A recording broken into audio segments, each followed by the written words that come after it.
있는 곳 어디서나 하나님을 예배합니다.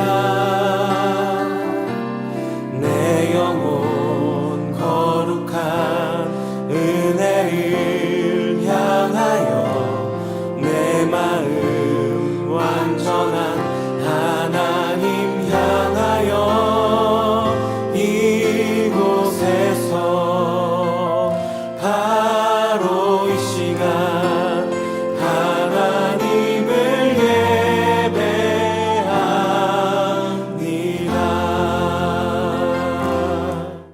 할렐루야. 살아계신 하나님을 찬양합니다. 여러분 지난 한 주간 잘 지내셨나요? 더반 지역에서 시작된 소요와 폭동에 대한 소식 때문에 다들 마음 졸이며 염려로 한 주간을 보내셨으리라 생각합니다. 다행스럽게 차차 안정을 찾아가고 있다는 소식이 들려오는 것 같아서 다행입니다. 우리 모든 염려를 주께 맡기고 이제 마음을 모아서 하나님께 예배로 나아가겠습니다. 먼저 우리 옆에 앉은 분들과 이렇게 인사합시다.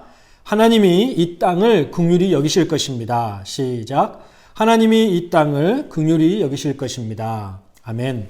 하나님의 긍휼하심이 이 땅에 충만하게 임하시기를 소원합니다. 자, 이제 사도신경으로 우리의 믿는 바를 하나님께 고백드림으로 예배를 시작하겠습니다. 나는 전능하신 아버지 하나님, 천지의 창조주를 믿습니다. 나는 그의 유일하신 아들 우리 주 예수 그리스도를 믿습니다. 그는 성령으로 잉태되어 동정녀 마리아에게서 나시고 본디오 빌라도에게 고난을 받아 십자가에 못 박혀 죽으시고 장사된 지 사흘 만에 죽은 자 가운데서 다시 살아나셨으며 하늘에 오르시어 전능하신 아버지 하나님 우편에 앉아 계시다가 거기로부터 살아있는 자와 죽은 자를 심판하러 오십니다. 나는 성령을 믿으며 거룩한 공교회와 성도의 교제와 죄를 용서받는 것과 몸의 부활과 영생을 믿습니다. 아멘. 아멘. 자, 우리 찬양 보혈을 지나 하나님 품으로 다 같이 하나님께 찬양 드리겠습니다.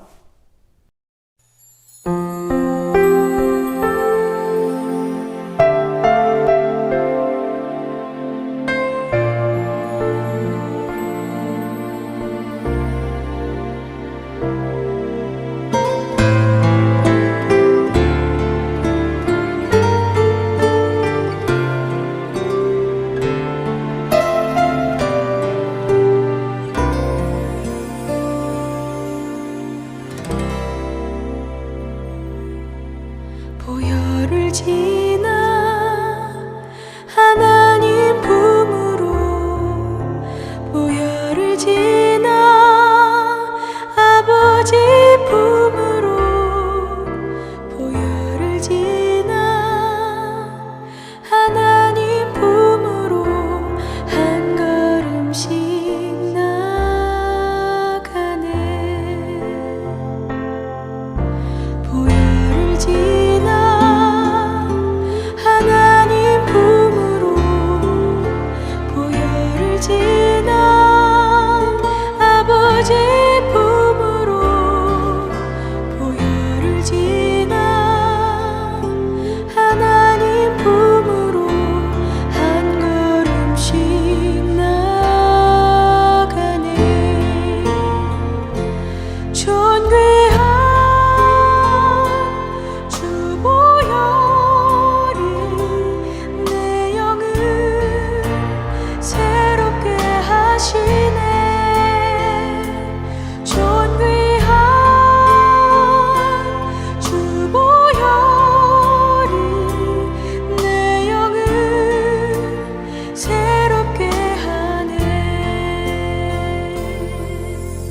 보혈을 지나 하나님 품으로 보혈을 지나 아버지 품으로 보혈을 지나 하나님 품으로 한 걸음씩 나가네.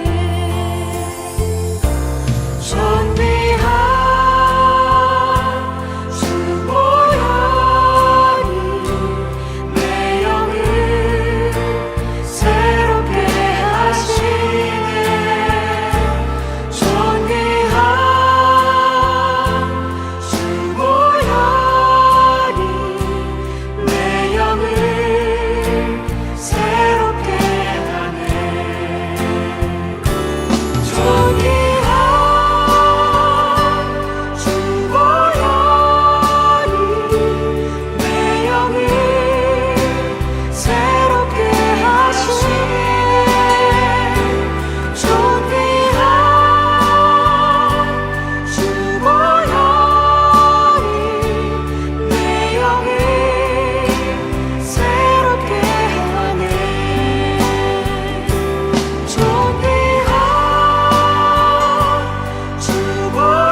아멘. 이 시간 예배를 위해서 우리를 대표해서 이지아 집사님께서 기도해 주시겠습니다. 다 같이 기도하겠습니다. 위대하고 강하신 우리 주 하나님 아버지, 주님의 크신 은혜에 감사드립니다. 언제나 저희를 돌보시고 최선의 것들로 채우시고 인도하시는 주님 앞에 감사와 찬양을 드립니다. 때로는 내 기도에 응답하지 않으시는 아버지를 불평하고 원망하며 내 뜻이 주님 뜻인 양 주님을 향해 더 크게 부르짖고 간구할 때도 있지만 내 작은 한마디까지도 듣고 응답하시는 주님, 듣지 못하시는 게 아닌 내가 생각지도 못하는 더 좋은 것으로 채우시기 위해 저희를 훈련시키시고 기다리게 하시며 순종케 하시는 주님 앞에 한없이 겸손해지길 원합니다. 더 훈련되어지고 더 주님을 알고 더 주님과 가까워져서 저희가 원하는 바가 주님께서 원하시는 바가 되고 저희의 기도가 주님이 원하시는 기도가 되는 크신 은혜가 있게 하옵소서. 변함없이 코로나가 기승을 부리고 저희 삶에 너무 많은 영향을 끼치고 무섭고 두려움으로 다가옵니다. 뿐만 아니라 저희가 살고 있는 남아공의 정치, 경제, 사회적 문제가 너무 커서 감당이 되지 않는 상황 가운데 놓여 있습니다. 너무 혼란한 소식들 가운데 자꾸 움츠러들고 불안하고 미래를 걱정하며 생활을 하고 있습니다. 그렇지만 주님, 이 세상 가운데 일어나는 모든 일들이 주님의 주관 아래에 있고 주님의 능력으로 해결치 못하실 일이 없음을 저희가 아오니 주님의 때를 기다리며 주님의 자녀된 자들로서 그저 해야 할 바를 분별력 있게 해나갈 수 있도록 담대함과 지혜를 주옵소서. 폭동으로 인해 피해 입은 많은 사람들을 위로하시고 회복되게 하시고 남아공의 치안과 경제가 살아나도록 도와주옵소서. 다시는 이런 일들이 일어나지 않도록 이 땅에 교육과 복음이 들어가는 역사가 일어나게 하옵소서. 사역지에서 복음 전파를 위해 노력하시는 선교사님들에게 힘과 능력을 부어주시고 저희들 또한 저희가 사는 나라 남아공을 위해 기도로 동역하며 함께 살아갈 수 있도록 도와주옵소서. 세상의 모든 소망이 다 사라져도 저희를 향하신 주님의 사랑을 믿고 의지하며 하루하루 살고 있는 저희의 삶이 주님의 은혜임을 믿음으로 고백합니다. 작은 일에 이리저리 치우치지 않고 매일매일 내게 주어진 일들을 최선을 다해 해나가며 기도함으로 어떠한 상황 가운데서도 평안을 누리며 어둠의 세력으로부터 승리할 수 있도록 도와주옵소서. 하늘로부터 오는 지혜로 말미암아 혼란한 세상 가운데서 믿음의 뿌리를 깊이 내리고 바로 설 수 있도록 도와주옵소서. 건강의 문제, 비자의 문제, 경제적 문제 등등 저희들 세상 속에 살아가면서 많은 문제들이 있습니다.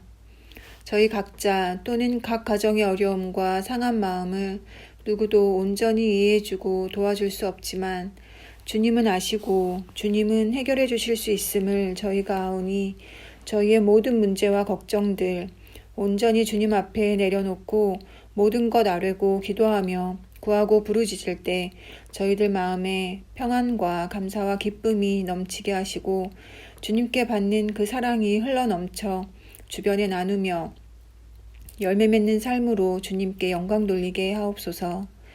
영상으로 말씀 준비하시는 이재기 목사님과 서반성 목사님 늘 성령 충만으로 붙드시고 그 가정의 건강과 필요한 모든 것 부족함 없이 채워주옵소서. 저희가 드리는 온라인 예배가 주님 앞에 상달되길 원합니다. 각자의 자리에서 신령과 진정으로 전심을 다해 예배드리고 예배로 인해 채우시는 주님의 사랑과 은혜로 인해 돌아오는 한 주간도 삶으로 열매 맺는 저희들이 되게 하옵소서.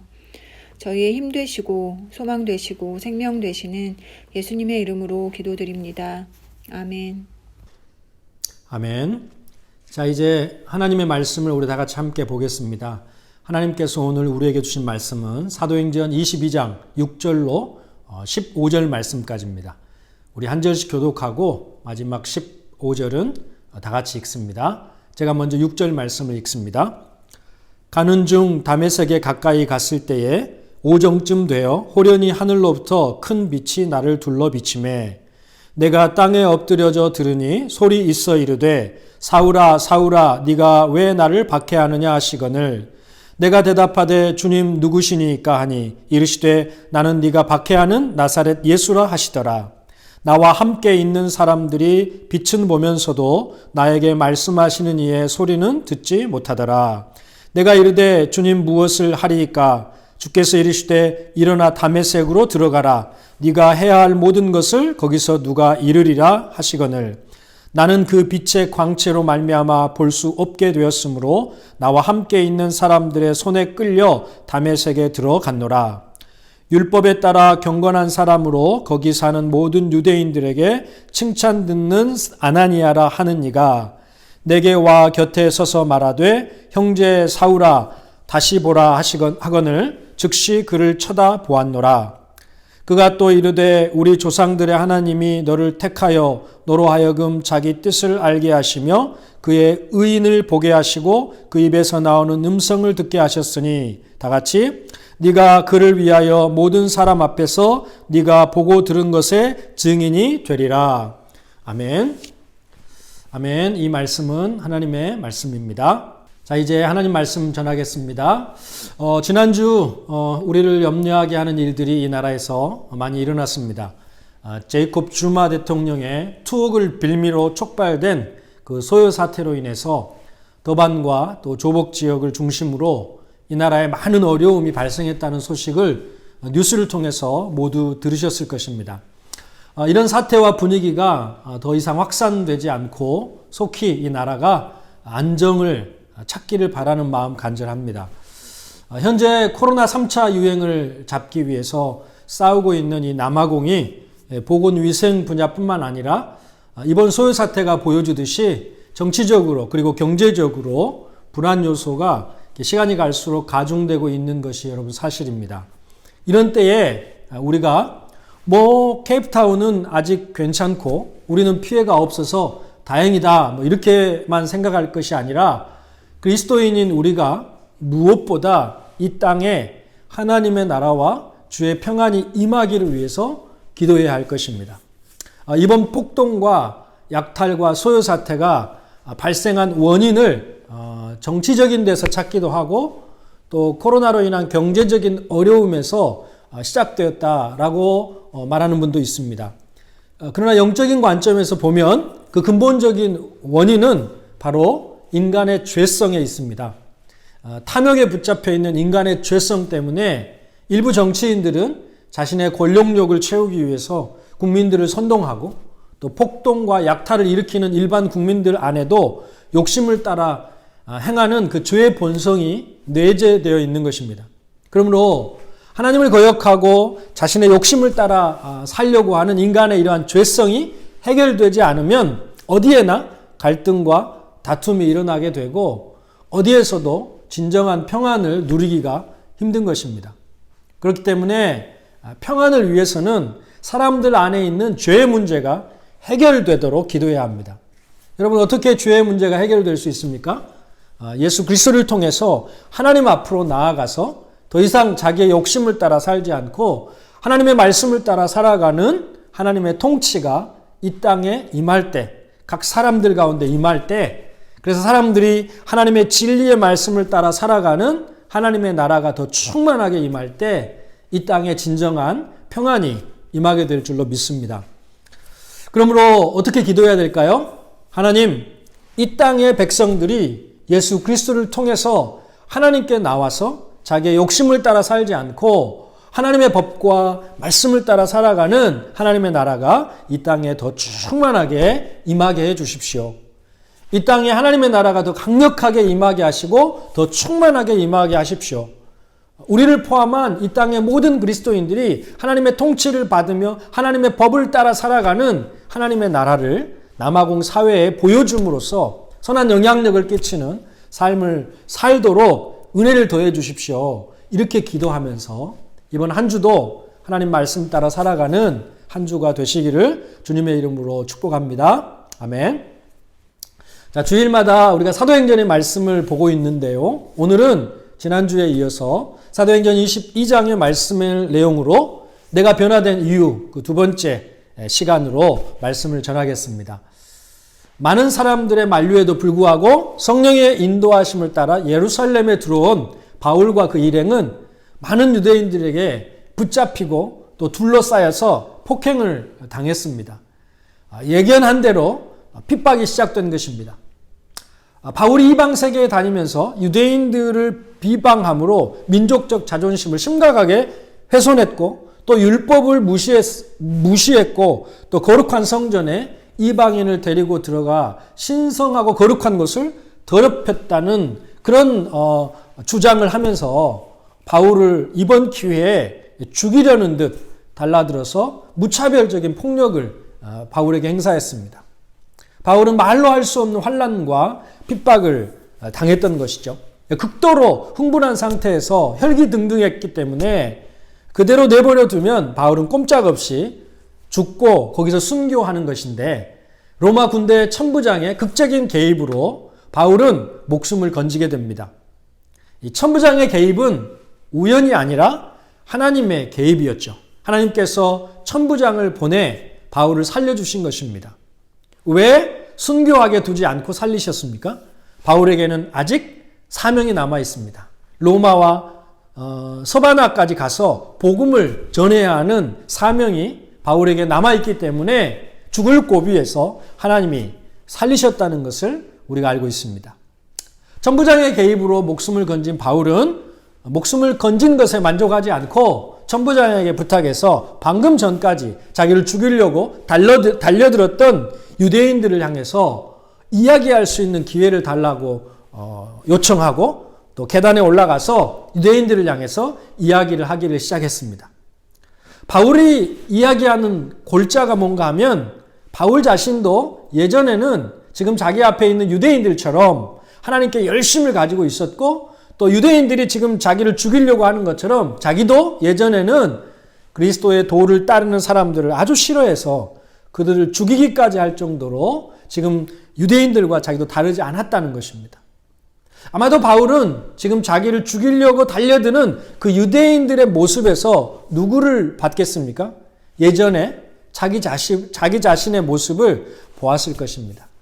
그리스도인들을 핍박하고 스데반 집사를 죽이는데 앞장섰던 자신의 그 과거의 모습이 오버랩되면서 자신을 핍박하고 죽이려고 달려드는 유대인들에 대한 어떤 미움보다는 그들을 불쌍히 여기는 마음이 더 컸을 것입니다. 왜냐하면 예전에 자신도 복음을 모르고 주님을 몰랐을 때는 그랬으니까. 지금 유대인들이 이렇게 그리스도의 도를 미워하고 또 복음을 전하는 사람을 죽이려고 하는 것이 미움보다는 바울에게는 안타까움으로 다가왔던 것이죠. 그래서 지난주에 살펴보았듯이 바울이 자신을 죽이려고 하는 유대인들을 부르면서 어떤 미움과 어떤 그 미움의 감정이 실려있는 그런 호칭이 아니라 여러분 부형들이여 이렇게 나의 형제와 아버지 같은 여러분이여 라고 불렀지 않습니까? 여러분 우리가 주변에서 복음에 반대하고 또 믿음 때문에 우리를 핍박하고 어려움을 주는 사람들을 만나면 참 마음이 힘들어지고 하나님께 어떤 징계를 받으려고 저러나 라는 그런 어떤 정죄하는 마음이 들기 쉽습니다. 그런데 사실은 우리에게 제일 먼저 우리 마음에 들어야 되는 마음은 어떤 거냐면 나도 복음을 믿기 전에는 예수님을 만나기 전에는 저랬었지 저들과 다르지 않았지 이렇게 하면서 우리의 모습을 먼저 봐야 합니다. 그렇게 하면 미움보다는 긍휼히 여기는 마음이 우리 안에 일어나게 될 것입니다. 제가 어렸을 때 신앙생활했던 시골 모교회, 그 시골 교회 앞에 전방이 하나 있었습니다. 교회 앞마당과 그 전방집 그 벽이 서로 이렇게 붙어 있었습니다. 교회에서 제일 가까운 집이 교회를 안 나오시니까 전도할 목적으로 교회에서 뭐 물건을 사야 될 일이 있으면 일부러 그 전방집에 가서 많이 팔아주곤 했습니다. 지금 생각해보면 그 전방집이요 주일학교 아이들에게는 굉장한 시험대였습니다.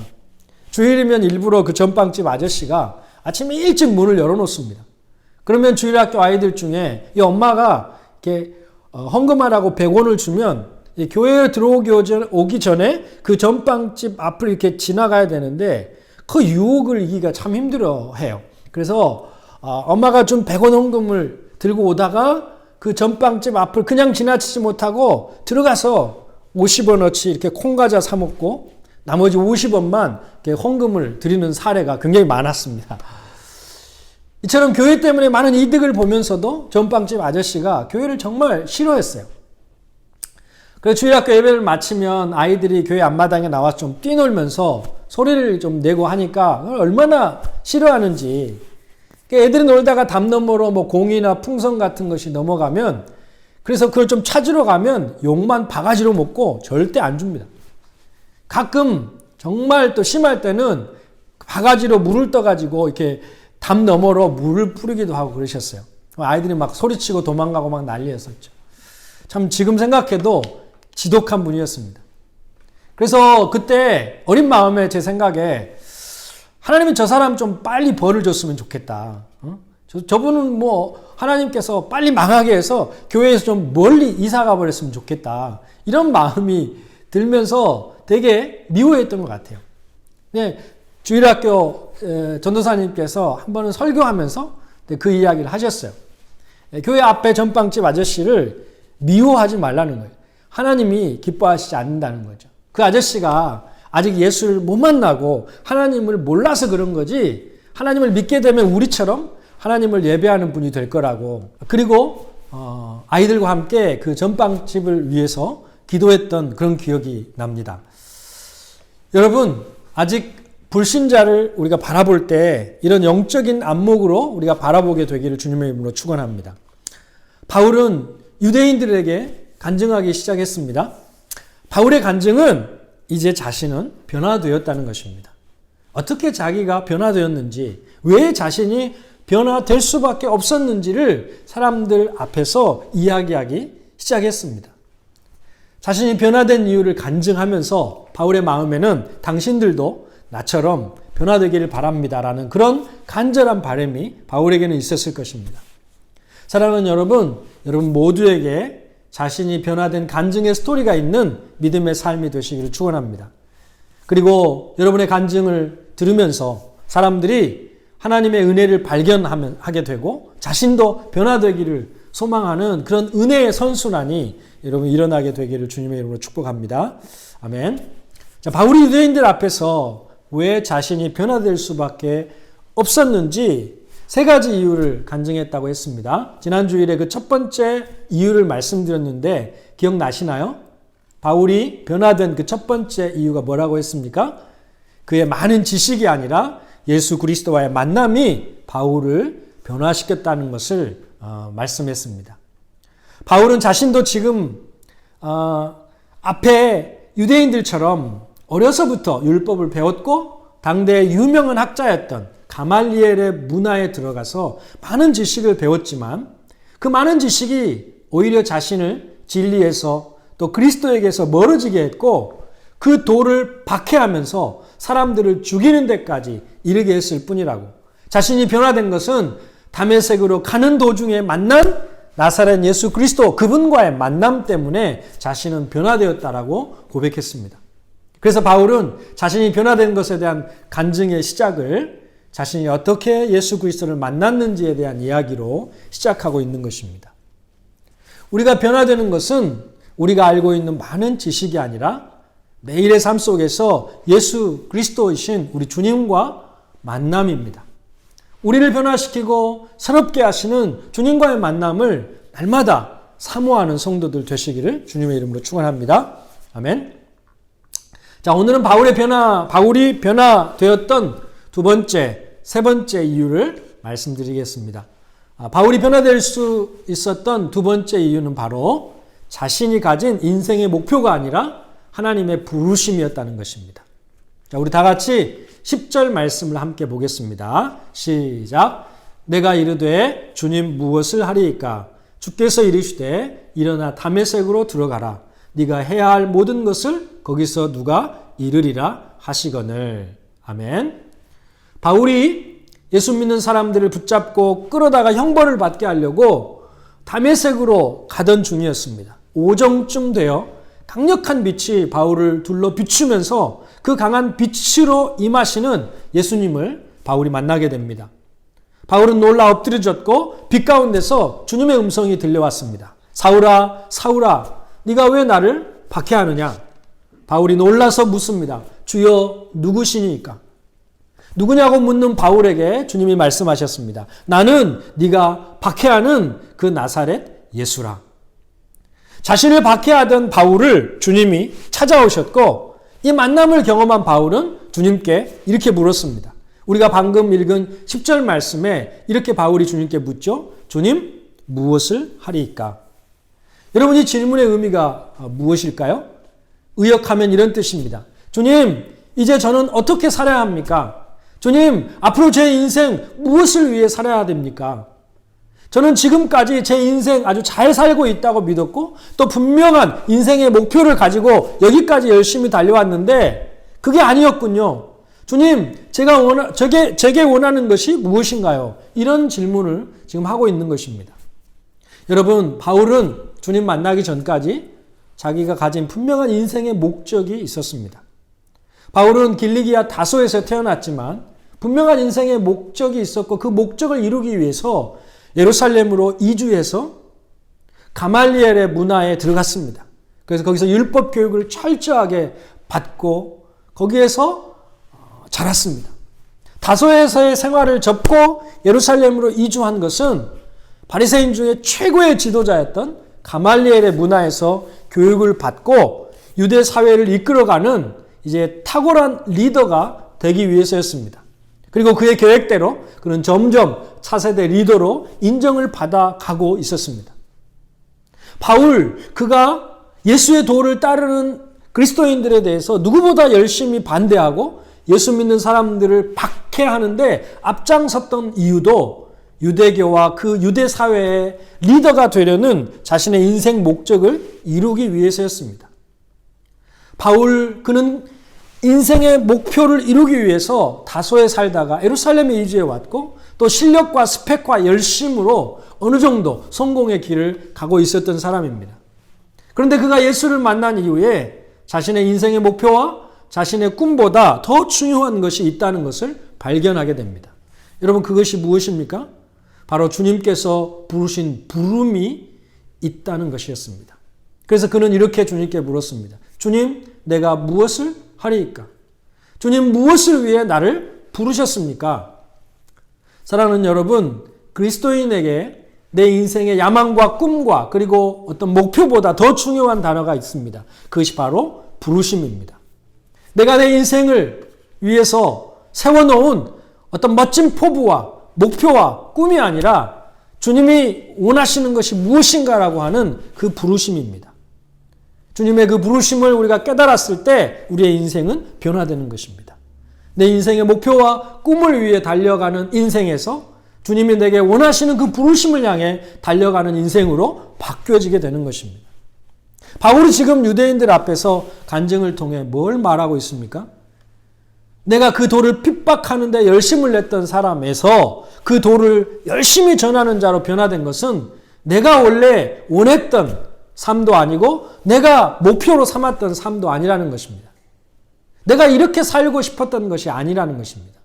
이것은 부르심이었다는 것입니다. 나의 선택이 아니라 주님의 부르심 때문이었다는 것입니다. 주님의 부르심을 깨닫고 나서 나는 이렇게 변화되었다는 것입니다. 삶에 대한 나의 열정과 열심은 내가 그대로지만 나는 인생이 바뀌었다는 것입니다. 내 인생의 목표를 향해 달려가던 사람에서 주님이 부르신 그 부르심을 따라 가는 사람으로 바뀌었다는 것입니다. 여러분, 이것이 바울의 간증이었습니다. 사랑하는 여러분, 주님을 만난 은혜를 경험한 사람들의 공통된 관심사가 있습니다. 그것은 바로 오늘 주님을 만난 바울이 가진 질문입니다. 주님, 내가 무엇을 하리이까? 주님을 만난 사람이라면 반드시 이어지는 질문이 바로 이 질문입니다. 주님, 무엇을 하리이까? 사랑하는 여러분, 저는 이 질문이 여러분에게 있어지기를 바랍니다. 그리고 이 질문이 여러분의 인생을 바꿔놓게 되기를 바랍니다. 자기 인생의 야망과 어떤 목표와 꿈, 이런 것에 대한 관심에서 주님의 부르심, 주님 무엇을 하리이까라는 그 부르심에 대한 관심에 붙들려 살아가는 그런 믿음의 사람들 되시기를 바랍니다. 바울은 처음에 주님 누구십니까? 이것을 물었고 이에 주님께서 나는 네가 박해하는 나사렛 예수라 자신을 알려주셨습니다. 그렇게 주님을 만난 바울은 또 물었습니다. 주님 무엇을 하리이까? 이에 대한 주님은 그가 무엇을 해야 할지 다 계획하고 계셨고 아나니아를 통해서 바울에게 알려주셨습니다. 14절로 15절 우리 같이 볼까요? 시작. 그가 또 이르되 우리 조상들의 하나님이 너를 택하여 너로 하여금 자기 뜻을 알게 하시며 그 의인을 보게 하시고 그 입에서 나오는 음성을 듣게 하셨으니 네가 그를 위하여 모든 사람 앞에서 네가 보고 들은 것의 증인이 되리라. 아멘.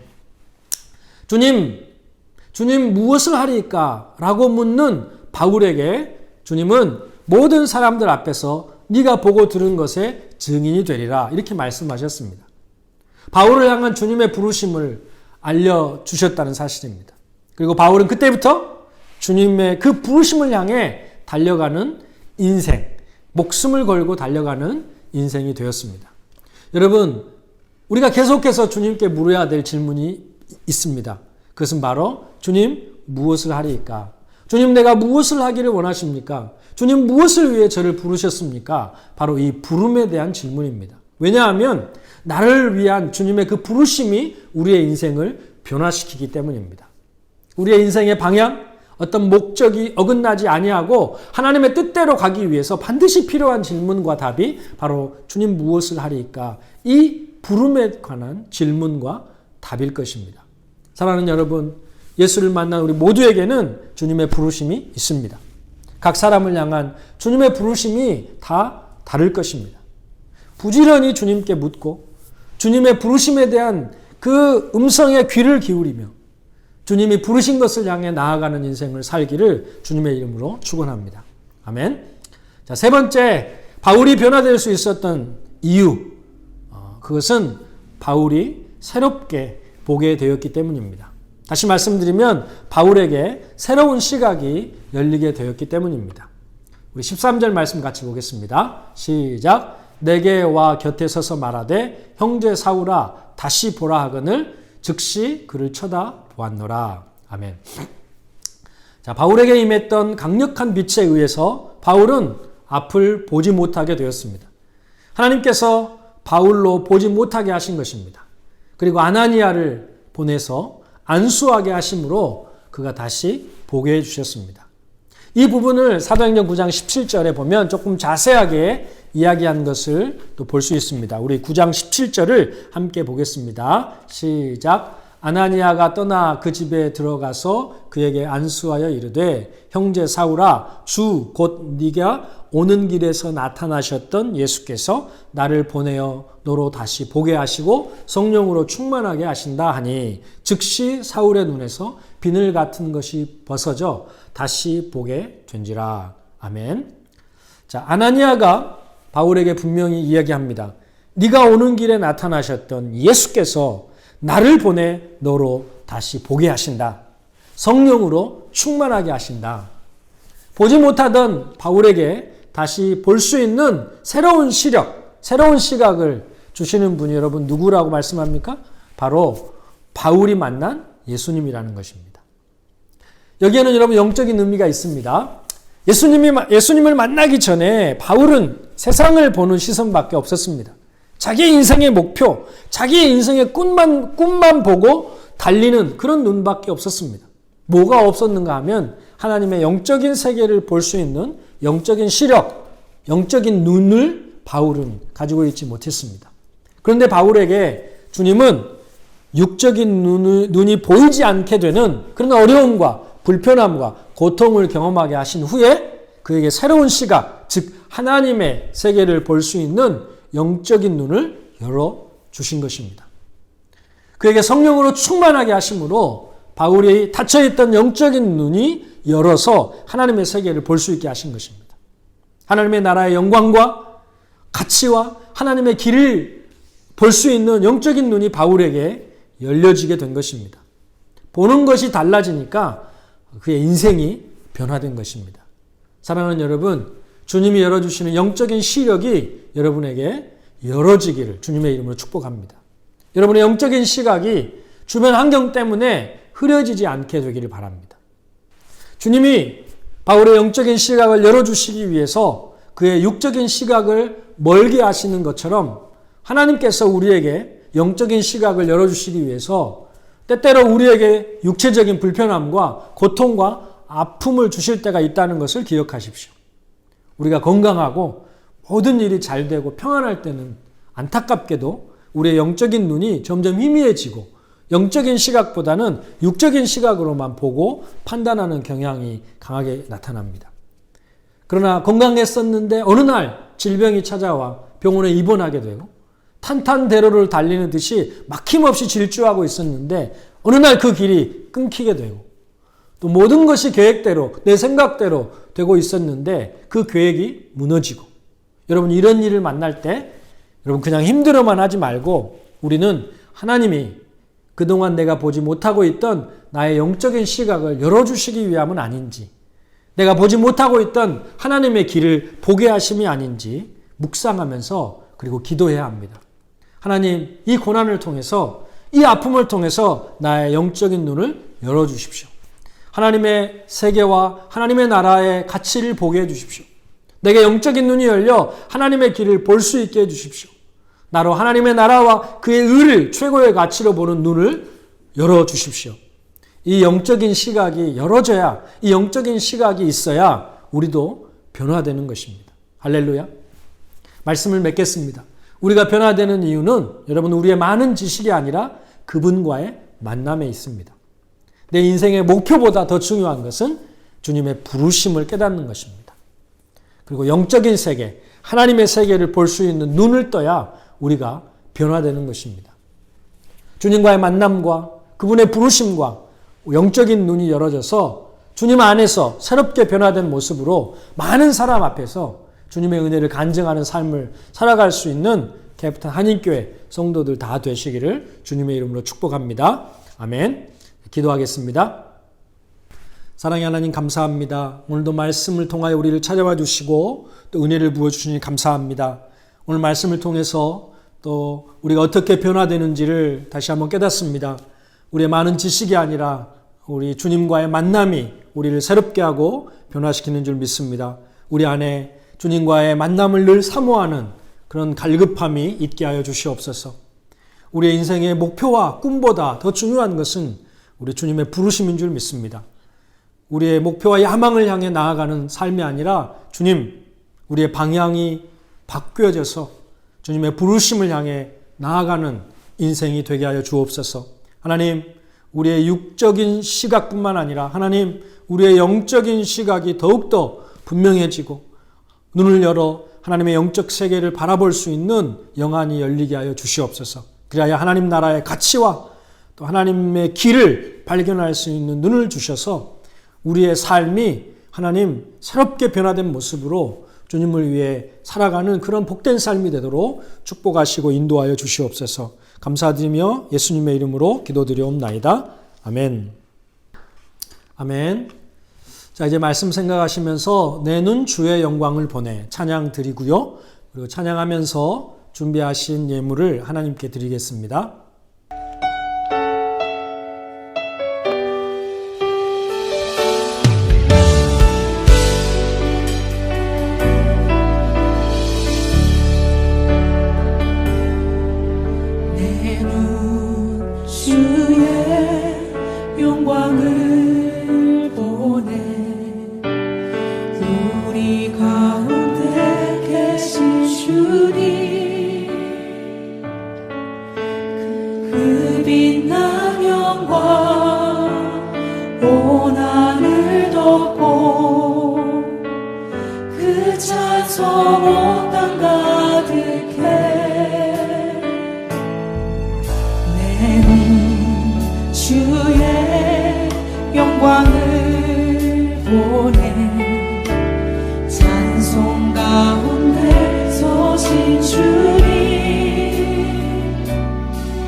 주님의 얼굴을 온 세상 향하네. 권내게 발을 드셨네.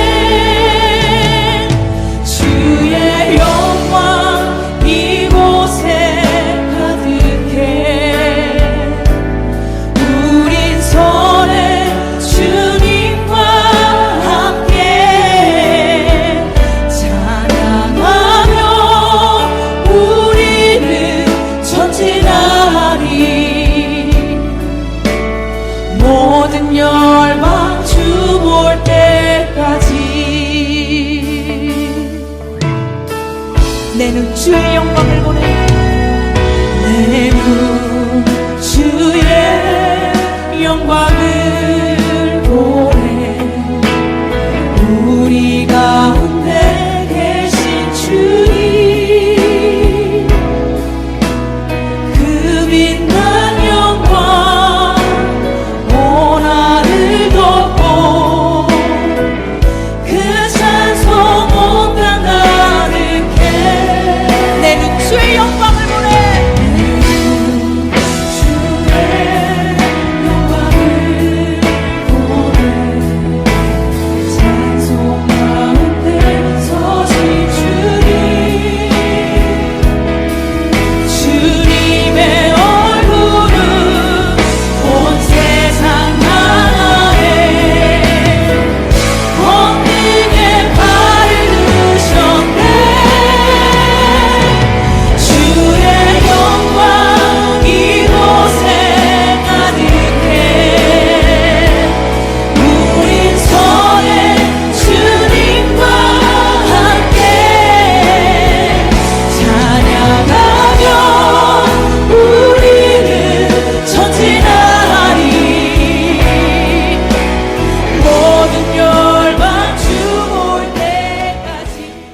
아멘. 드려진 헌금 위해서 축복 기도 드리겠습니다.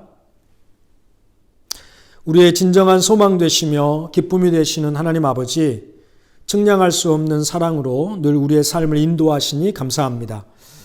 어지럽고 혼란스러운 지난 한 주간을 보냈지만 각 지역에서 차차 안정을 찾고 더 확산되지 않도록 인도해 주시니 감사합니다. 무엇보다 우리가 살아가는 이 땅에 하나님이 주시는 평안이 임하도록 역사하여 주시옵소서. 육체의 본성을 따라 살아가는 죄성을 버리고 하나님의 법을 따라 살아가는 하나님의 나라가 각 사람의 마음에 임하게 하셔서 이 땅 남아공이 범죄와 질병과 부패가 넘치는 땅이 아니라 의와 희락과 평강이라고 하는 하나님의 나라가 되게 하여 주시옵소서. 오늘도 살아계신 하나님께 시간을 구별하여 거룩한 주일을 보내며 예배로 경배와 찬양과 영광을 돌리는 성도들이 있습니다. 각 가정에 온라인으로 하나님의 임재 앞에 앉아 하나 되어 드려지는 이 예배를 하나님 기쁘게 받으시고 예배 현장이 되고 있는 각 가정에 주의 예비하신 은혜와 복을 부어 주시옵소서. 하나님에 대한 믿음과 사랑을 담아 준비해서 드리는 귀한 헌금을 하나님 받으시고 축복해 주시옵소서. 녹이 나지 않는 하나님 나라 창고에 쌓이고 하나님께 기억되는 헌금이 되게 하여 주시옵소서. 우리의 삶의 필요와 또 써야 할 것들이 많지만 먼저 하나님께 자원하여 드림으로 하나님을 높이고 하나님께서 우리의 삶을 책임져 주실 것을 믿으오니 그 믿음대로 역사하셔서 기쁨으로 드리는 모든 이에게 후히 되어 누르고 흔들어 넘치도록 하나님 은혜를 부어 주시옵소서. 방학 중에 있는 우리 자녀들에게 하나님의 거룩한 부르심을 알게 하여 주시고 인생의 방향을 주님의 부르심에 맞추고 성실하게 주어진 길을 걸어가는 신실한 자녀들 되게 하여 주시옵소서. 형제간에 우애하고 또 부모님께 효도하면서 하나님의 말씀에 순종하는 자녀들 되게 하여 주시고 어디에서든지 나는 하나님의 자녀라는 자존감을 잃지 않고 담대하게 살아가는 멋진 그리스도인들이 다 되게 하여 주시옵소서. 코로나 백신을 접종하고 있는 분들이 많이 있는데 부작용이 없이 백신을 통해서 항체가 잘 생겨나게 하여 주시고 또 우리 성도들 한 사람도 감염되는 일 없이 코로나를 잘 이겨낼 수 있도록 주님 도와주시옵소서.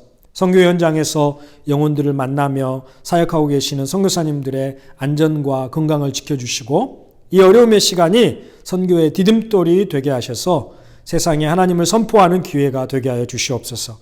그부터 한인교회가 은혜와 진리가 충만한 교회, 또 사랑과 섬김이 가득한 주님의 교회가 되게 하시고 한인 사회와 다른 교회들에게 좋은 교회의 본이 되는 그런 건강한 교회 되게 하여 주시옵소서. 함께해 주심을 감사드리며 축복하며 예수님의 이름으로 기도드리옵나이다. 아멘. 아멘. 자, 이제 교회 앞에 광고 말씀 드리겠습니다. 오늘 또 하나님을 예배 드리신 우리 캡틴 한인교회 모든 권속들, 우리 성도들 주님의 이름으로 축복합니다.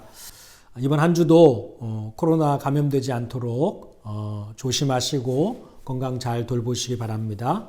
35세 이상 백신 접종이 시작이 됐는데 해당되신 분들은 잘 꼭 맞으시고 또 부작용 없이 또 안전하게 항체가 잘 생성될 수 있도록 기도하시면서 또 백신 접종 맞으시기 바랍니다. 두 번째 소식입니다.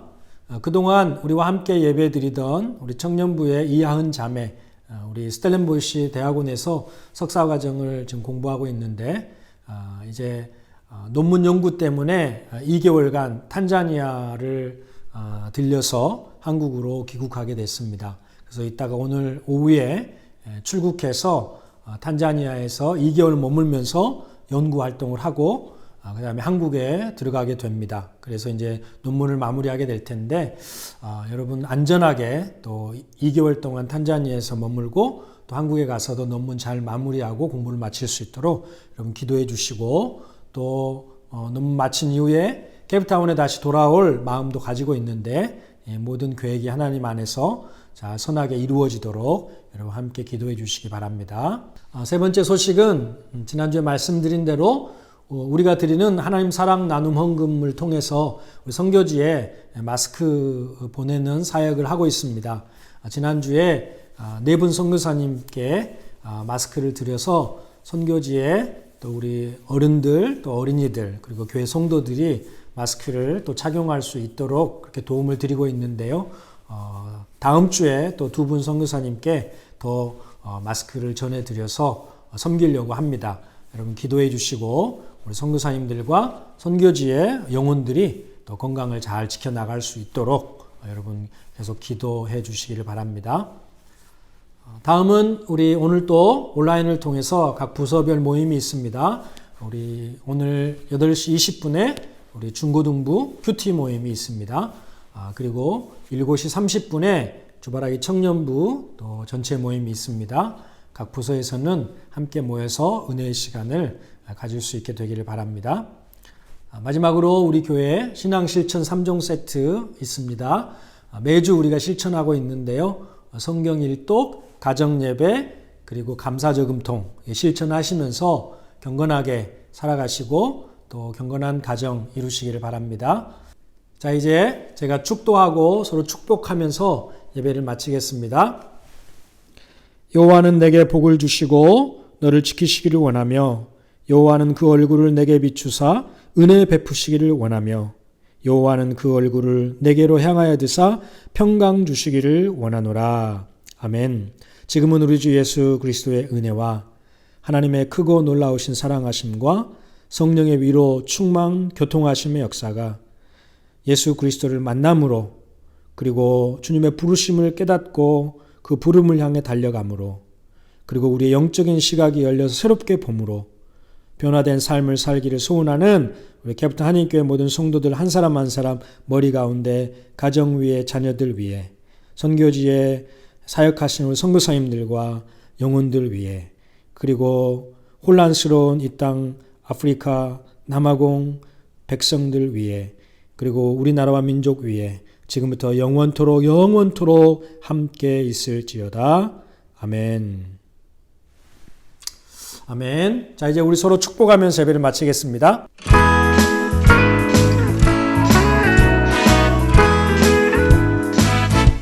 축복합니다. 축복합니다. 주님의 이름으로 축복합니다. 축복합니다.